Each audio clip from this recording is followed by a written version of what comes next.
Welcome to short and विद्यालय। दोस्तों, ये डिक्टेशन 160 शब्द प्रति मिनट की रहेगी और ये 10 मिनट की है आपके रिपोर्टर एग्ज़ाम के लिए। ठीक है, कुछ लोगों को डिक्टेशन टाइम से नहीं मिल पा रही, आप लोग कमेंट कर रहे हो, तो एक बार आप चेक कर लो कहीं नोटिफिकेशन में कोई गड़बड़ तो नहीं हो गई या फिर आप लोग ऑल सेलेक्ट में नहीं उसको टिक किए हो। ठीक है, तो एक बार चेक करिएगा फिर बताइएगा अगर नहीं हो रहा तो। चलिए स्टार्ट करते हैं आज का डिक्टेशन। Ready start. भाइयों व बहनों, धन आदि जड़ वस्तुएं हमारी हैं और हमारे लिए आवश्यक है। यह भाव मनुष्य को मन से ही उठा लेना चाहिए। मनुष्य को कभी भी उत्पाती विनाशशील वस्तुओं का आश्रय नहीं लेना चाहिए। उत्पाती विनाशशील वस्तुओं का आश्रय लेना, उनकी अधीनता स्वीकार करना, योग मार्ग, ज्ञान मार्ग और भक्ति मार्ग तीनों ही मार्गों में महान बाधा है। उत्पाती विनाशशील वस्तुओं को प्राप्त करके अपने बड़प्पन का अनुभव करना ही उनके अधीन होता है। सद्गुण सदाचार सत्य है और दुर्गुण दुराचार असत है। असत की तो सत्ता नहीं होती और सत का भी कभी भाव नहीं होता। उत्पाती विनाशशील असत का संग करने के कारण ही सत प्रकट नहीं होता। अस्वाभाविक दुर्गुण दुराचार का त्याग कर दें तो सद्गुण सदाचार स्वतः सिद्ध हैं। जड़ वस्तुएं बदलती और आती जाती हैं, जबकि आत्मा कभी नहीं बदलती और सदैव ज्यों की त्यों रहती है। केवल प्रकृति के अंश को पकड़ने से यह सर्वथा स्वाधीन होते हुए भी पराधीन हो जाती है और जन्म मरण के बंधन से बंध जाती है। आध्यात्मिक उन्नति में सांसारिक वस्तु योग्यता आदि की बिल्कुल आवश्यकता नहीं है। जड़ता से संबंध विच्छेद करने पर ही चिन्मयता की प्राप्ति होती है। वास्तव में चाहे धनवान हो या निर्धन, मन से धन की इच्छा का त्याग करने पर दोनों समान हैं। मनुष्य शरीर मिलने के बाद मनुष्य सांसारिक वस्तुओं से निराश हो सकता है, क्योंकि संसार की कोई भी वस्तु किसी को बराबर मात्रा में और पूर्ण रूप से नहीं मिलती, परंतु सर्वत्र परिपूर्ण परमात्मा तत्व सभी को समान रूप से और पूरे के पूरे मिलते हैं। इसलिए परमात्मा तत्व की प्राप्ति से निराश होने की कोई स्थान नहीं है। मनुष्य शरीर मिल गया तो परमात्मा तत्व की प्राप्ति का अधिकार भी मिल गया। संसार को अपना मानते ही मनुष्य फंस जाता है और तरह तरह के दुख भोगता है। मनुष्य को चाहिए कि शरीर को संसार की सेवा में अर्पण कर दे और स्वयं को परमात्मा को अर्पण कर दे। अपने लिए कुछ करना है ही नहीं और अपने लिए कोई वस्तु है ही नहीं, ऐसा अनुभव होते ही संसार संबंध विच्छेद हो जाता है। यही कर्मयोग्य है। संसार की किसी भी वस्तु से मनुष्य का संबंध नहीं है। समय होते ही वह यहाँ से चल देता है। एक दिन सब वस्तुओं को ज्यों का त्यों छोड़कर जाना पड़ेगा। सब की सब वस्तुएं यहीं पड़ी रह जाएंगी, यह शरीर भी यहीं रह जाएगा। इसलिए जब तक संसार में रहना है तब तक निष्काम भाव से दूसरों की सेवा करनी चाहिए। जब जाएंगे तब साथ कुछ ले नहीं जाएंगे। मनुष्य को चाहिए कि वह अपने लक्ष्य का निर्णय कर ले और लक्ष्य वह रहे जिसकी प्राप्ति के बाद कुछ भी करना, जानना और पाना शेष न रहे। इसी को भगवान प्राप्ति कहते हैं। मनुष्य को दृढ़तापूर्वक यह मान लेना चाहिए कि ये उत्पन्न और नष्ट होने वाली वस्तुएं मेरी नहीं हैं। भाइयों व बहनों, मेरे तो केवल भगवान ही हैं। परमात्मा के सिवा सब कुछ पर है, पर संसार के अधीन होना पराधीन है। उपयोग इतना ही है कि पराधीनता को त्याग दें, अर्थात संसार से अपना संबंध विच्छेद करके जो निरंतर हमें छोड़ता चला जा रहा है उसी को छोड़ना है। और यही साधना है। जो सदा से विमुख है वह संसार ही विमुख होता है और जो सदा से सम्मुख है वह परमात्मा तत्व के ही सम्मुख होता है। मनुष्य संसार में यह अपना है और यह अपना नहीं है, इस प्रकार दो विभाग किए हुए है। वह जिसे अपना मानता है उसी की चिंता उसे होती है और जिसे वह अपना नहीं मानता वह धराशायी हो जाए तो भी उसकी चिंता नहीं होती। तो चिंता अपने पण की होती है।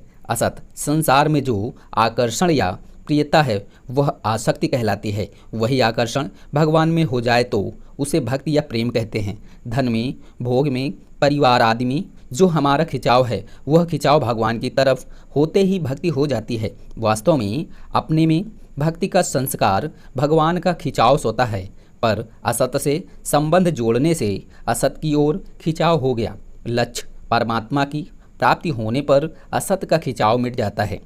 मनुष्य का कल्याण किसी परिस्थिति के अधीन नहीं है, अधीन उसके सदुपयोग में है। कैसी ही प्रतिकूल परिस्थिति क्यों न हो, उसमें वह अपना कल्याण कर सकता है। संसार में ऐसी कोई भी परिस्थिति नहीं है कि जीव का कल्याण न हो सकता हो, कारण कि परमात्मा किसी भी परिस्थिति में कम या अधिक, समीप या दूर नहीं है, अपितु प्रत्येक परिस्थिति में समान रूप से विद्यमान है। हमारे सामने चाहे जैसी परिस्थिति, अवस्था, देश, काल, व्यक्ति, वस्तु आदि आए, वह सब की सब परमात्मा की प्राप्ति में साधन सामग्री है। यदि मनुष्य उसका सदुपयोग करने की विद्या सीख जाए तो फिर उसका कल्याण निश्चित है।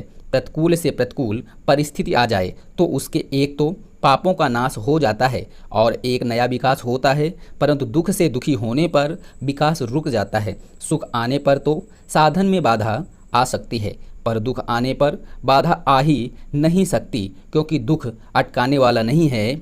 इसलिए सुख आए या दुख, नफ़ा हो या घाटा, बीमारी आए या स्वस्थता, आदर हो या निरादर, प्रशंसा हो या निंदा, प्रत्येक परिस्थिति में मनुष्य को समान रहना चाहिए। ऐसा सुख आ जाए, इतना नफ़ा हो जाए, ऐसी प्रशंसा हो जाए आदि की इच्छा रखने से वैसा तो होता नहीं, वह मुफ्त में दुख पाता रहता है। सुखदायी परिस्थिति में सुखी होना भी भोग है और दुखदायी परिस्थिति में दुखी होना भी भोग है, परंतु दोनों परिस्थितियों में सदुपयोग किया चाहे तो भोग नहीं होगा, अधिक योग होगा, अर्थात उसके द्वारा परमात्मा से संबंध हो जाएगा। भोगी व्यक्ति योगी नहीं हो सकता। अध्यक्ष महोदय, गांधी जी ने सभी राजनीतिक कैदियों को सलाह दी थी कि उन्हें आदर्श कैदी के रूप में व्यवहार करना चाहिए, परंतु लेखक के विचार में वे स्वयं भी आदर्श कैदी नहीं थे। इस शताब्दी के पहले 2 दशकों में भारत की जेल हमारी संकल्पनाओं के नर्क से काफ़ी मिलती जुलती थी। खाना, कपड़े, रहने के हालात, सफाई व्यवस्था और इन सब से बढ़कर कैदियों के प्रति अधिकारियों का रवैया सब स्तर से काफ़ी नीचे था। जेल कोड के अंतर्गत जो थोड़ी बहुत दवा की गई थी, वह जेल के अधिकारियों के गैरकानूनी और अमाननीय रवैये के कारण समाप्त हो जाती थी। राजनीतिक कैदी यह कार्य अपने ऊपर स्वयं लाद लेते थे और स्वेच्छा से तकलीफ़ें उठाकर अधिकारियों के विरुद्ध कठिनाइयाँ उत्पन्न करते थे, ताकि सरकार को मजबूरन जेल के हालात में सुधार करना पड़े। गैरकानूनी ढंग से कैदियों को पीटना और क्रूर यातनाएं देना एक आम बात थी। मारपीट से कैदियों की मृत्यु हो जाना कोई असाधारण बात न थी। जेल के कर्मचारियों में भ्रष्टाचार सामान्य रूप से फैला हुआ था। सच्चा और ईमानदार जेल अधीक्षक शायद ही कहीं हो, अतः लेखक और उसके साथियों को अनुचित रूप से गड़बड़ करके या भूख हड़ताल करके अधिकारियों के लिए कठिनाइयां पैदा करनी पड़ती थी। इस प्रक्रिया में राजनीतिक कैदियों का पूर्ण रूप से स्वास्थ्य खराब होना सामान्य बात हो गई थी। इस प्रकार विश्व युद्ध के दौरान जेलों की हालत में कुछ सुधार हुआ, क्योंकि उस समय विभिन्न जेलों में बड़ी संख्या में राजनीतिक कैदी रखे गए थे। एक प्रकार से वे जानबूझकर कठिनाई पैदा करने वाले थे और निश्चित रूप से आदर्श कैदी न थे। स्वयं गांधी जी ने अधिकारियों के लिए कठिनाइयां पैदा की जब भी उन्हें कैद किया गया। गांधी जी भिन्न अर्थों में कठिनाई पैदा करने वाले थे। जब भी उनको जेल में रखा गया, वे जेल में आने के तत्काल बाद सरकार को मुख्य रूप से राजनीतिक मामलों पर, परंतु प्रायः जेल के हालात पर भी पत्र लिखने शुरू कर देते। जब 9 अगस्त 1942 को उनको गिरफ्तार किया गया तो उनको पूना के निकट आगा खां महल में ले जाया गया और उनके अन्य साथियों, कार्यकारिणी समिति के सदस्यों को अहमदाबाद के किले में नज़रबंदी के लिए ले जाया गया। गांधी जी और अन्य कांग्रेसी नेताओं को एक विशेष रेलगाड़ी से चिंतवड़ स्टेशन ले जाया गया। वहां 2 दलों को अलग अलग कर दिया गया। गांधी जी आगा खां महल में 9 अगस्त को सवेरे पहुंचे। कांग्रेस जनों को अपनी अंतिम सलाह उन्होंने प्यारेलाल को इस प्रकार लिखाई थी: अहिंसा में विश्वास रखने वाले स्वतंत्रता के हर सिपाही को चाहिए कि वह करो या मरो का नारा लिखे और इसे अपने कपड़ों पर लगा ले, ताकि यदि सत्याग्रह में उसकी मृत्यु हो जाए तो उसे सत्याग्रही और अहिंसा में विश्वास रखने वाले के रूप में पहचान लिया जाए। देश के नाम उनके ये अंतिम अनुदेश थे। अध्यक्ष महोदय, अब हम उनके जेल जीवन की चर्चा करेंगे। महानिरीक्षक जेल के प्रशासनिक नियंत्रण में महल को जेल घोषित कर दिया गया था। जेल में उनके साथी थे महादेव देसाई, मीराबेन और सरोजनी नायडू।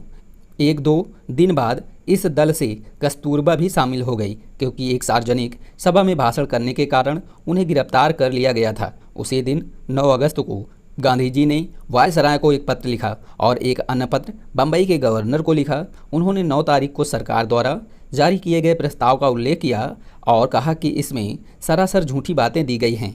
भारत सरकार प्रस्ताव में कांग्रेस के और उनके विरुद्ध झूठे आरोप लगाए जाने का उन्होंने विरोध किया। उन्होंने एक सत्याग्रही के साथ अनुचित व्यवहार किए जाने के लिए भी विरोध प्रकट किया। उन्होंने गवर्नर को याद दिलाया कि इस बार आंदोलन में अपने आप को गिरफ्तार करने का कार्यक्रम नहीं रखा गया, बल्कि सत्याग्रही गिरफ्तारी से बचने का भी प्रयत्न कर सकता है। चूँकि वह अहिंसा में विश्वास रखता है, इसलिए उस पर हमला नहीं किया जाना चाहिए और उसके साथ धक्का मुक्की नहीं की जानी चाहिए। उन्होंने यह भी उल्लेख किया कि जेल के अधीक्षक ने उन्हें सूचित किया था कि उन्हें समाचार पत्र नहीं दिए जाएंगे, परंतु सरकार के विरुद्ध वास्तविक आक्रमण हुआ। उनके 14 तारीख के वायसराय को लिखे गए पत्र द्वारा उन्होंने सरकार के प्रस्ताव के भिन्न उपबंधों का विश्लेषण किया और आरोप लगाया कि इसमें तथ्यों को तोड़ा मड़ोड़ा गया है और यह कांग्रेस के विरुद्ध झूठे आरोपों से पूर्ण है।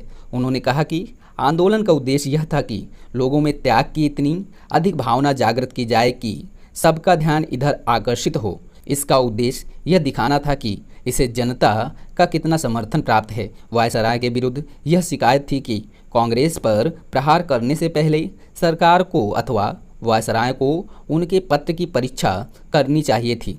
सरकार के प्रस्ताव में सरकार द्वारा यह दावा किया गया था कि भारत की सुरक्षा का काम उसके सिर पर है। गांधी जी को यह दावा सच्चाई के साथ मजाक लगा। विशेषकर मलाया, सिंगापुर और बर्मा की रक्षा में पूर्ण असफलता के बाद उनके विचार में सरकार का प्रस्ताव सत्य की हत्या थी। वायसराय ने केवल एक वाक्य में इसका एक कट उत्तर दिया। इसके बाद महादेव देसाई की अचानक मृत्यु हो गई, जो कि गांधी जी के सबसे अधिक वफादार सहायक और सचिव थे। भारत में यह माना जाता था कि उनकी मृत्यु के बाद गांधी जी ने महानिरीक्षक को एक संदेश दिया कि इसे एक्सप्रेस तार द्वारा भेज दिया जाए। संदेश में महादेव की विधवा को केवल सांत्वना दी थी और हिम्मत बनाए रखने को कहा गया था। स्टॉप।